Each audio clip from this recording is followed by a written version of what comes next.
Tunia hi achaina episode 13 iningai diu ahi. Wilin ket koma Darwin Thailand ake nungle ding thu chu asejin ake pa ake jin hi le. Kedin ima aboina lo dinga ke chen na program ke chaitan au ma pha hi lo ham ati in. Wilin angai kho poi ka sapei ho umnai ati na hi le. Alan ahong phayin na sapei ho chu phakhop se ding hinam. Lis phata na vet call ding he a hi lo le na su gim ding ham ati in achi do pe pe ta in a hi le wil hin anung adal zalin ipi na ti ham inzawa na sei chu ipi na sei na ham ati in a hi le alanin hoi chi pen ka sei chu am ati in wilin Alice na vet call ding he na su gen thei ding ham na ti pen chu la ati na hi le alanin zangke ya ka sei pi na hi ipi na loading ham izem tin Alice in hedo le lungno moding a hi in Alice sugen thei nom pen to iti ama khom thei ding ham ati in thu seidan jubilin aging mon ipi na het ham ati na he le alanin nang leket ki ka thu ka he in chuteng le dom le na ki ka thu hlan jong ka he e ati in wilin dom le Alice chu ipi akinei na ham ati na he le alanin akinei na a so ke je Ebola ka het lo ka adom to na ki thim howa Ebola hi tia hi nei bol ham ati in Wilin lung hang hi in imazo se hi na het khel a hi bowe ipi na ngai to ane gel khel ham phata in ngai to in ken nang hi su gen theding in zong ka gel khamo mong pun kabol na ding lampi zong imacha a poi izem tia lungno mo na na ne ya daw na ne ya hele hungin lang ne hungdongin lungthing se la ka seipi ding ne he ati in bil zong chu achi do tai Darwin in avan anake go ni na hele ket agachi in na chi go ta hitam beilam chakha na hi tia hi give up na bol lo helding hi chume thopi na ngai cha na hele na ki thopi na nge ka ti hilo ham lung sit khat Ebola mi dang to na ki chen sa gon ham ati na hele Darwin in to na thu sei chu nang le nang na ki sei na a hi in ken ima ka lo thei lo zia give up ka bol a hi tan nang zong hi ki chen na cancel na bol no ma hele fight ballin ati na hele kenin Ebola ki chen na thon ka cancel nom ding ham mo a Alice in alung sit khat ki chen pi ding chu ka dei a hi ati na hele Darwin in athu sei zo si hi chi ru ma hi dan ding a hi bo ve ki cha hi in ati in kedin tu ni na dan hi azat chom be in ipi thu na het ham ati in a hele Darwin in imazo si ka heso keze ken Princess Alice ka vet tabanga nangin Prince Will na vet dan hi aki het na imacha a pun kalungel ding dan zong hi na het them ding a hi in chita banga chu ken zong na lungel ding dan hi ka he theme ati in ken hin bil to aki ka thu hi a he eti hi aging mo tai Darwin in eki sol na bang ta a Thailand a ke nungle ding ka hitan nang zo chun hin ki 5p in lang da lung sir khat chu midang to ki chen sa hin ati in a hele ke thi a ki het mo sa in le het khel a hi bowe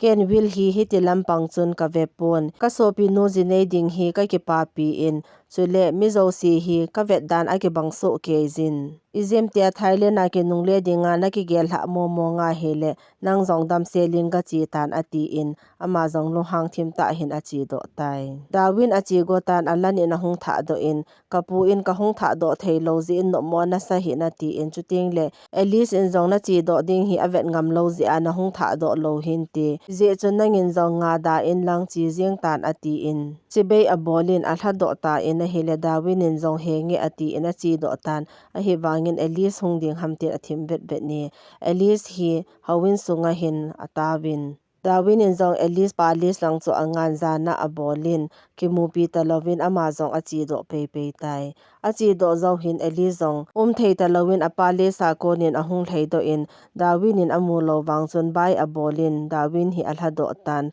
ama zong alung a hel he zinge alang khan na he de zong hi athipon an hing na lai je King Henry in King Anthony hi jingle hung thung ding a hi je hin na bon ova alam to ding ana ki go so ke ding o he ati in alan leket hi in sunga analam to ding angan sin Alice le will hin pam langa analam to ding in angan si in a hi le will hin kapa in hita bangchun formal ta enable hi win ati e ati in King Henry in hoya chi chu hi ti thei ding hamna ki chen na thon hi thopi ta ke mang ding wa noi le si in min a hin muting ole i hin het ding o he ati in will hi a ke pa le zinge a hi wangin ket hi alung thim anom pon alan hin ket chan chu avet na hele nomo asa le zinge ket apot do in a hele alan in anung azuin iti chan ki het mo sa ta thi bia go na hi ham will decision ji ana lungno mo mai the a hi in a hin na hin boldan hi heimil hi be jingin at least to ki pa ta a chen khom ding hi na dei ham ke wang hi tia om hlon ding chuka dei poi ati na hele ke nin na ki kom na lo loading a ki kom hin ten alung hangin alanin will hi mi ching a hi in a phat chom na ding bo a ki ngai tu a hi a chai na le koi ma het pha lo princess chu na hi ki tho ding a hi ati na hele ke hi alu hang za za in a chi do tan a room a hin alu nin ama zo ki gel gel la hele alu hang che na ma le ma chu a ki si in ipi hi ke bolle a phadem tin a ke ngai tu ton alanin a sei pi ho chu agel do ina hele ama zo alung hangin will hi phone a bolin tu zan le seinom khat ka ne zen ni hung ke mu pi te zen ati ina hele willin tu zan hi ka on loading a hi in ipi hi le ka pa a hung zo teng le ke mu to na hi te ati in a hi wangin ke hi anom pon tu ni mama a e ke holim ding a hi na hung lawa hi le elisin imazo si a het so ke ding a hi tai ati in will hi akitsa in he nge chu ti le hung na nge ati tai Alice in Jesse a kawin hin hi gang ta in fun bolin lang dawin hi Thailand hlung hei hlung lo ham dong in ati in a hele Jesse in zo he nge atin a chi do go na hele along a the in Alice koma na ki chen ne ding thu a King Henry hi hung ba ding a hitan ki chen ne kin ding zong abonin gon tup sa a hitai chi ji ana designer ding ka ga hola pha hi lo ham ati na hele Alice in chu chi athu pi pon cham khat khongai the a hi athu pi chu hi a hele dawin athun lo bo se chu thu pi a hi ati in Jesin zong he nge ati in a chi do tai zan hin he de sen amai a hin ki to min pa le sa chun a hung lu e will zong zan hin ke ki mu pi ding chun a chi tai he de zong gu thim chan ke room a chun aga lu din a o aza phanin ama zong bang pang khat na hin a ki sel tai will zong ke room aga lu nin na sei ding ipi ham sei loi loi zin ati na hele ke in khom lo na hlon asot tai ati in ama hin adung awai hin will hi abolin Ebola chu bangsia chu ke no na him ati in will hi anop lo sa in achop gota na hi le will hi anom pon hin la abolte te jin om chan hlon hi he de sen amudo in a hi le he de sin ke hin ki chip na man chu a he do tai jesi hi alice ko ma aga chi in hinin dawin chu Thailand a hung hlung tan a hi wangin a phone hi switch off a bol ji in a ke call do thei poi ati in leave akila in hoi la ya chi hamjong ka hepo ve ati in a hele ali zong hi Thailand alhona he phanin alung mong do me jesi zong hi ake nungle go na hele alung a the jingin alice chan chu ave na hele ma zong hin no mo asal he alice in zong da win hi agel do in a thi so jinge ke nen will he bangsi so na boli na hele ke hi aning kitalin a ki tom do in kaplan hi lol hingwa ding a hi tan chu zo ting le na ko ma iti chan umin nei ti zong le na umpi nang ka ti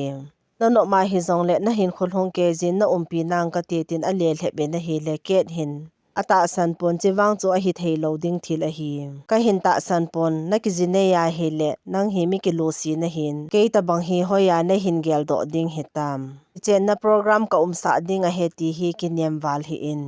Izi chuna jine na ding program hi gang ta in cancel boltan. Tule ke hi crown he rading in support nei bolin lang chutile na ito khom thei ding. Gang ta in liang nu ading in appoint nei bolin. Elise le alan ithading imazo si ke yading ahitai ati na hele chan hi bil alung dongin ipidana supite ni na thadi ham ati in. Ke din se pe thim ta na nezin amani tha na hi imacha aha sading imacha a umpoi. Nang hin ipi na data ta ham zong hi phatetan ka he in sana sum na ti zong le abona ka pi so ke ding na hi ati in ngol liu hin thu aseta na hi le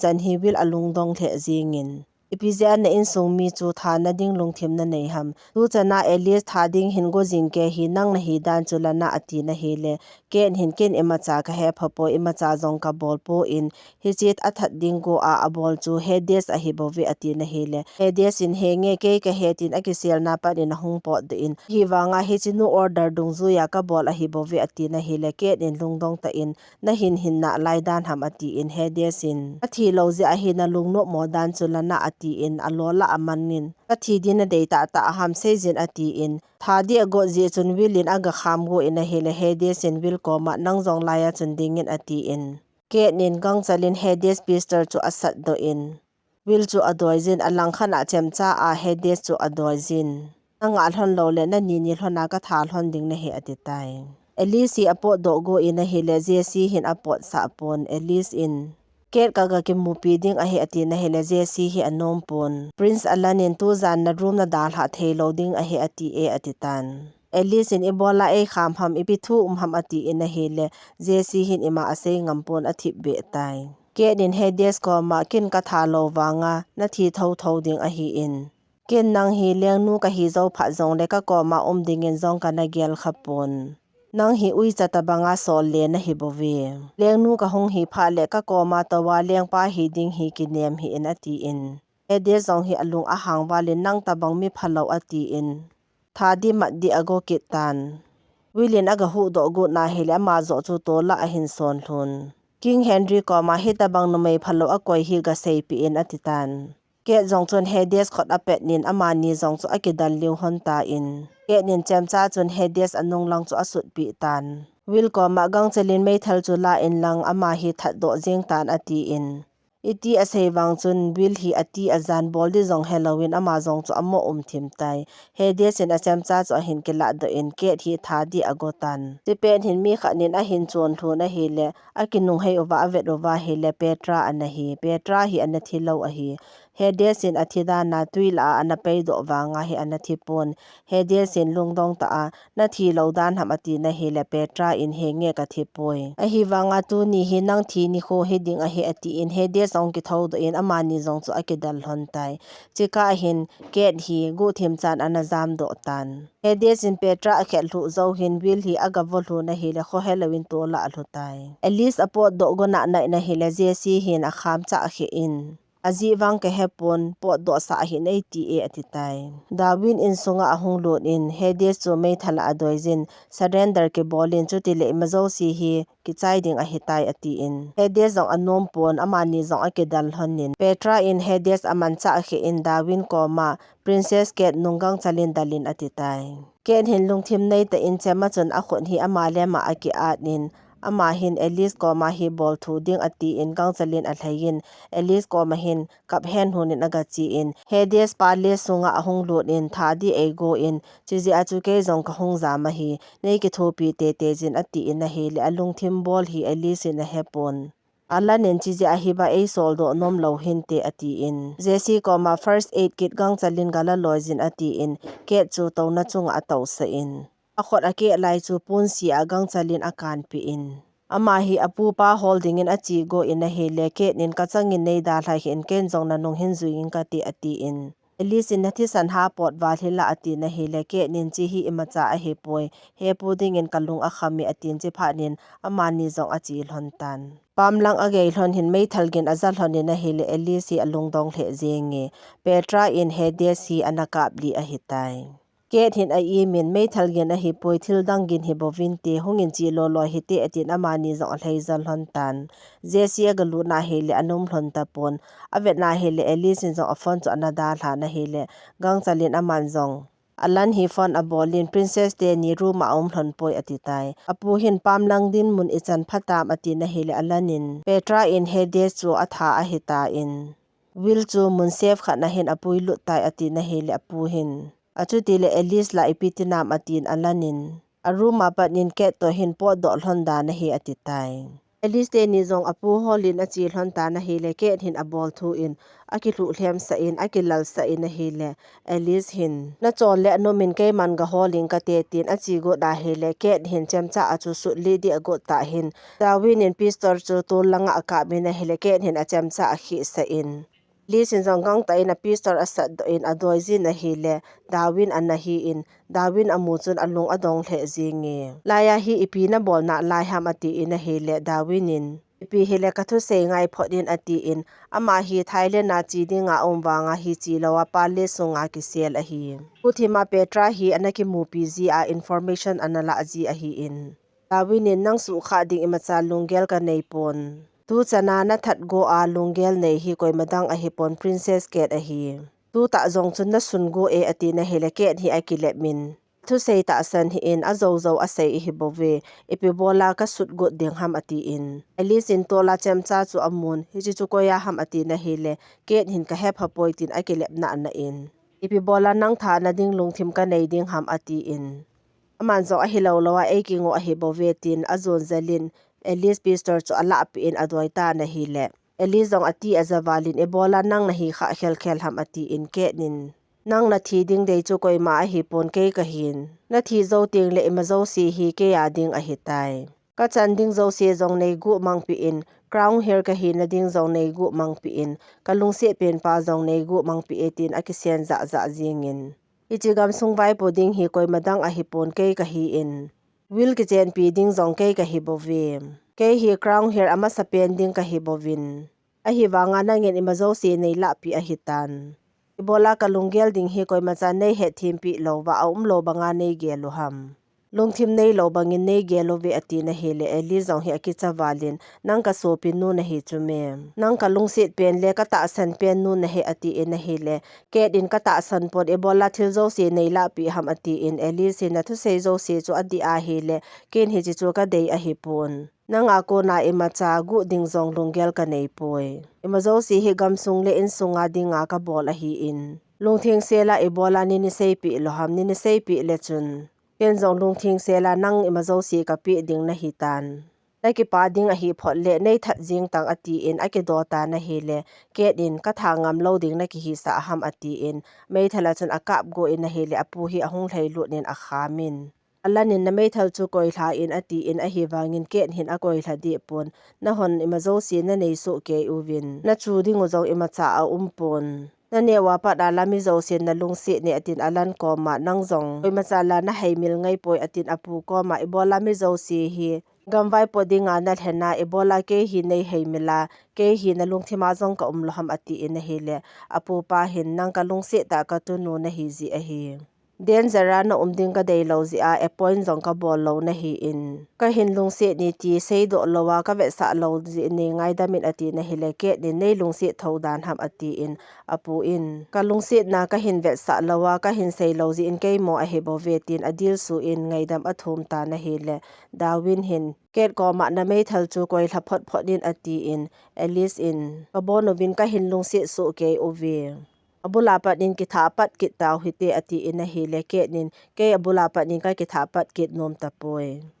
koi macha in nei hei min lo wa hele apha a hi zingi ati in ama le ma chu pistora chun ake doi zin ake kapli ta in a hi le Alice ho zong chu ati azawalwin adalovin ke hi in chunga padin ake le hlan to lang achu chun athisan akai liwin ama zong apet pe nin athitai ket athi hi Alice hin no mo asal he zingin dawin in plan ima ka sei pi masat lo zi in lung hang hi in izemtia ket hi a culprit he tin sei po po leng ama ko mana chi zala na ga do ding ka thu sei zong na ta san lo ding chuti le Petra to ka plan hon hi fail ding a hi ati in a he le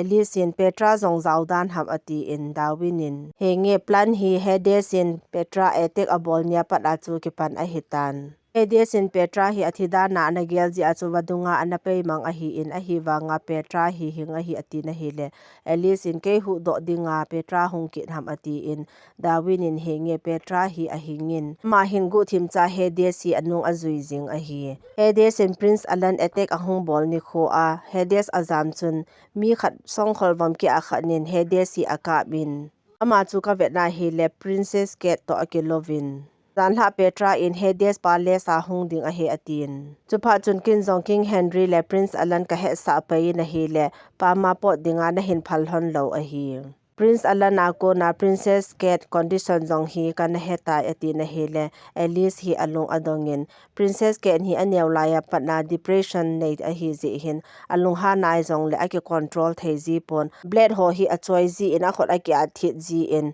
a control de dan hi lo a hi Alice in Alan hin imazo si na he so ke dan ham ati na hele Darwin in hengi imazo si a he so ke e King Henry guarding in Alan au umin nang ma guarding in ke ka umin Petra hi Princess Kate vekol dinga a hi ati in a hele Alice in tithu hozo si hi kapu in Thailand na nung sol masanga chu a he so ke amati in a hele Darwin in hengi a he so ke je ati in achi masanga hi Darwin le King Henry hi a plan ding hi na ki ho hlon hi Darwin in King Henry in Thailand na ki le tan ai ti wanga chu ka ki le pon pale sa hi ka dane ti a sei pe in a hele Alice in ima hello hi ke bo ka hi dan hamtin alung no mo in a hi le Darwin in achuti lawa hi le ki honzo upai ka nei po ve ki sei po le Princess Kate ko ma na ga sei ding a hi ati in Alice na thu sei chu adi a hi le izem tia plan hi ka he da hi le nga zong ka nga zo loading direct a Kate ko ma ka chia ka ga do ding da na hi bo ve ati in hitabang mi ka hi ta zia hi Kate din zong ei mu nom lowa ka thi ding adeya tha ding e gut hi bovin ti ati na hi le Darwin hin a khot atu in a hlemin a reason hol zong a phat chom na imacha a umpun achi sa chu achi sa a hitan chai zong ki chai a hitai ati na hi le Alice in imazo si jing ka ke pa etin ki pa thu a sei tai will hin alan hi aga ke mu pi na hi le alan hin Kate in record a bola evidence ke mudung zu ya hi iki hona ding ema a umpoi ati in a hi le will hin iki hona ding a umi ati in a hi wang hin alan anom pon kapu in thil ki gong zo si a bon in cancel a bol tan hi chi mo po ding chun ke ma e ngan si e thu zo si zong a bon in na pa ka thot so tan King Anthony hin amu pha le ma zo si he thiam nan te Epizia kapu in Alice to na ki chen sa nom lo ham tia he le Alice hi akipa loading a he zia a hi Kate lhagaw zong hi no ma chol do loading a hi hi chun Harry Sos to nagamu agreement zo si cancel ka bol tai ati na hi le will it imacha ka po lut lo le ka pa in e tha te ding a hi in military langa ka ha do na het lo ham ati na he le alanin macha ki thopi lovin ke hozong hat na wing ka ti ati in Darwin koma lungse ta in will hi ga tha do tan ati in Darwin in zong alan sei bang chun will hi ahung tha do tan in chunga hin Alice anading in willin agal mu in aveda ni na hi le Alice na mu phan hin lu hang ta in sunga lu tan willin Darwin koma chilaya hi zong leng Alice hi na chan thei loading a hi ati in amazong achi tai Petra in Alice ko ma athi ai imji chun ngaidam athumi na hi le Alice in ka ngaidam me ke ho ko ma no hi ka ki pa le zengi ati in amanzong a koizin ki pa thu asizin ka dinga koi macha athi ta loading je hin ji chu thil pha pen a hi nang zong na chol wal ding a hi tan suti na chi no ma he le chi in ati na he le Petra in zong he nge ati in je si zong a ki pa le e alan hi Alice ko ma achi go na hele apu achi pha chun ama zong bang pang khana hin aki selin aki honal han chu angai tai apu hin Alice ko ma ke zong ka ki chol phat a hitan leng tau na na la a leng nu na hong hi ding hi ka nga zo ta poi chule alan hi second line successor a dinga ka hlanding a hi in crown here na hi nom lo zong hi phata in ka he e Kate ka bol na banga nang zong force in ka bol nom poi ati na hil Alice in ken zong hiti chun ka gel di apun ke ding le Harry Sos ding hin nangin zong bol thei chan na bol tan nang zong na ki chol phat a hitai ati na hil apu zong ake pa e King Henry in Darwin hi promotion pi ding tin ake mu pi in a hile Darwin in promotion imacha ka dei poi ati in King Henry in nana to phata ana bol ji ake pa ve sa na ka pi gut na hi na dei o ma hile sejin ka bol thei a hiya hile na penang ka ti ati in a hile Darwin in Thailand le Harry Sos relation a hoiding ka deze ati in King Henry in chichu imacha lungim hi in proposal tampi ka nei nan farewell party na bol pi in ka ti ati na hele Darwin hi anum kit pon party imacha ka dei pon thi be cha ina ka kinung le ding hi ka dei zo e ati na hele King Henry in Alice to na ki ka hlon na thu hi imazo si ka het so ke hi in lungsit na ki ti hi force a bol thei zong a hi poi ti ka he e ati na hele Darwin in phalam te in crown princess a ding in ka